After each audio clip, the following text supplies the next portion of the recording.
మిజోరం వాసుల ఎన్నో ఏళ్ల కలను నిజం చేశారు ప్రధాని మోదీ. తొలిసారి మిజోరం వాసులకు రైలు సేవలను అందుబాటులోకి తెచ్చారు. బైరాబీ సైరంగ్ కొత్త రైలు మార్గాన్ని ప్రారంభించారు. బైరాబీ సైరంగ్ కొత్త రైలు మార్గాన్ని 8,070 కోట్ల రూపాయలతో నిర్మించిన ఈ మార్గం మిజోరం రాజధాని మొదటిసారిగా భారత రైల్వే నెట్వర్క్ తో కలుపుతోంది. ఇక 45 సొరంగాలు, 55 ప్రధాన వంతెనలు, 88 చిన్న వంతెనలతో ప్రాజెక్టు నిర్మించారు. అలాగే ఇవాల్టి నుంచి సైరంగ్ ఢిల్లీ వరకు Rajdhani express, Sairang Guwahati express, Sairang Kolkata express అందుబాటులోకి రానున్నాయి. ఇక ఈ కొత్త రైలు మార్గంతో ఉపాధి, ఉద్యోగ, టూరిజం అవకాశాలు పెరుగుతాయని స్థానికులు భావిస్తున్నారు. ప్రపంచంలోనే అతిపెద్ద నెట్వర్క్ కలిగిన ఇండియన్ రైల్వే దేశంలోని నలుమూలలకు విస్తరించింది. అయితే ఈశాన్య రాష్ట్రాలకు మాత్రం కనెక్టివిటీ చాలా తక్కువ. ఇప్పటి వరకు ఈశాన్య రాష్ట్రాల రాజధానులైన ఈటానగర్, అగర్తల, గౌహతికి రైల్వే నెట్వర్క్ ఉంది. మొదటిసారి మిజోరం రాజధానికి రైల్ కనెక్టివిటీని అందిస్తోంది. బైరాబీ నుంచి ఐజ్వాల్లోని సైరంగ్ వరకు 51.38 కిలోమీటర్ల పొడవైన కొత్త బ్రాడ్ గేజ్ రైల్వే లైన్ నిర్మాణం పూర్తయింది. 1999లోనే ఈ ప్రాజెక్టుకు కొబ్బరికాయ కొట్టగా కొన్ని అనివార్య కారణాల వల్ల వాయిదా పడింది. North East Frontier Railway March 2006లో preliminary engineering cum traffic survey చేపట్టింది. దీని ఆధారంగా RATES లిమిటెడ్ 2008లో ప్రీ కన్స్ట్రక్షన్ సర్వేతో పాటు జియో టెక్నికల్ ఇన్వెస్టిగేషన్ నిర్వహించింది. ఆగస్టు 2011లో తన తుది నివేదికను సమర్పించింది. 2008-9లో బైరాబీ సైరంగ్ లైన్ను జాతీయ ప్రాజెక్టుగా ప్రకటించారు. 2014 నవంబర్ 29న ప్రధాని మోదీ ఈ ప్రాజెక్టుకు శంకుస్థాపన చేశారు. 2014-15 నాటికి భూసేకరణ పూర్తవగా 2015-16 నాటికి పనులు పూర్తి స్థాయిలో ప్రారంభమయ్యాయి. 2,384 కోట్ల అంచనాతో ప్రారంభమైన ఈ ప్రాజెక్ట్ చివరకు 8,000 కోట్ల రూపాయలతో పూర్తయింది.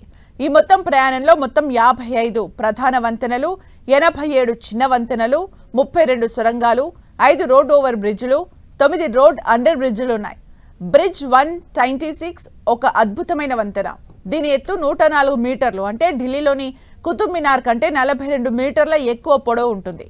కేవలం సొరంగాల మొత్తం పొడవు దాదాపు 12.63 కిలోమీటర్లు కాగా పొడవైన సొరంగం దాదాపు 1.88 కిలోమీటర్లతో నిర్మించారు.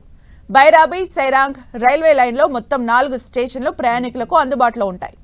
బైరాబీ స్టేషన్ ఇప్పటికే వినియోగంలో ఉండగా కొత్తగా హోర్టోకి, కౌన్పుయ్, ముల్కాంగ్, సైరాంగ్ దగ్గర టెర్మినల్ స్టేషన్ నిర్మించారు.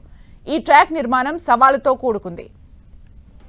2016 మే 27న ప్రధానమంత్రి నరేంద్ర మోదీ సిల్చార్, బైరాబీ మధ్య రోజువారీ ప్యాసింజర్ రైలును ప్రారంభించడంతో అస్సాం బార్డర్లో ఉన్న మిజోరంకు తొలిసారి రైలు కూత వినిపించింది. అయితే ఆ ప్రాంతం కూడా అస్సాం బార్డర్లో ఉండటంతో మిజోరం వాసులకు పెద్దగా ఉపయోగం లేకుండా పోయింది. ఇప్పటికే ఉన్న Silchar Bairabi metre gauge railway వ్యవస్థను బ్రాడ్ గేజ్గా మార్చడం ద్వారా ఇది జరిగింది. ఈ ప్రెస్టీజియస్ ప్రాజెక్టును సమర్థవంతంగా అమలు చేయడానికి 4 విభాగాలుగా నిర్మించారు.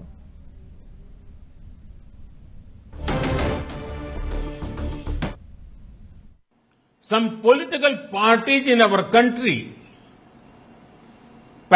practice vote bank politics.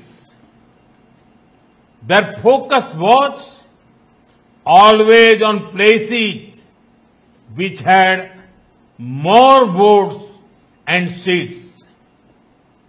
The entire Northeast, including states like Mizoram, suffered greatly because of this attitude.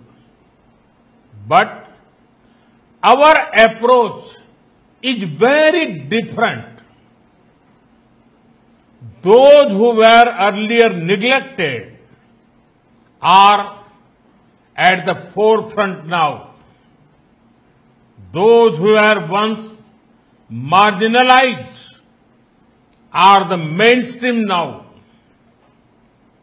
For the past 11 years, we have been working for the development of the Northeast.